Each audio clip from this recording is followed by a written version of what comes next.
നമ്മുടെ ജീവിതാനുഭവങ്ങളിൽ നിന്നും വേണ്ട കാര്യങ്ങൾ മനസ്സിലാക്കി പക്വത നേടാൻ നാം ശ്രമിക്കേണ്ടതുണ്ട്. അതിന് പ്രായം ഒരു മാനദണ്ഡമേ അല്ല. പക്വതയോടുകൂടി പെരുമാറുന്നവന് എന്നും അംഗീകാരമുണ്ട്. അവനെ ആദരിക്കാൻ എല്ലാവരും തയ്യാറാകുകയും ചെയ്യും. പക്വതയില്ലാത്തവർ അരുതാത്തത് ചെയ്ത് അബദ്ധങ്ങളിൽ ചാടുന്നു. വ്യക്തിപരമായി പരാജയങ്ങൾ ഏറ്റുവാങ്ങാൻ വിധിക്കപ്പെട്ട അക്കൂട്ടർക്ക് സമൂഹത്തിൽ ശാശ്വതമായ ഒരു നിലനിൽപ്പില്ല എന്നതാണ് വാസ്തവം. എന്താണ് പക്വത?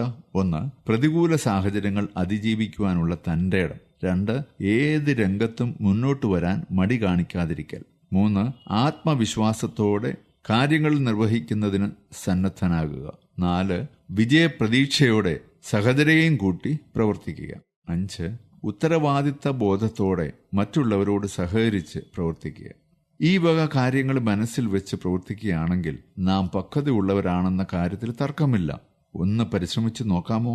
എഡിസൺ പറഞ്ഞിരിക്കുന്നത് ഇങ്ങനെയാണ്: നിങ്ങൾക്ക് ജീവിത വിജയം വേണമെങ്കിൽ സ്ഥിര പരിശ്രമത്തെ ആത്മമിത്രമായും അനുഭവത്തെ ഉപദേശിയായും മുൻകരുതലിനെ ജ്യേഷ്ഠനായും മഹത്വത്തെ രക്ഷിതാവായും എടുക്കണം. ഒന്നുകൂടെ പറയട്ടെ: നിങ്ങൾക്ക് ജീവിത വിജയം വേണമെങ്കിൽ സ്ഥിര പരിശ്രമത്തെ ആത്മമിത്രമായും അനുഭവത്തെ ഉപദേശിയായും മുൻകരുതലിനെ ജ്യേഷ്ഠനായും മഹത്വത്തെ രക്ഷിതാവായും എടുക്കണം.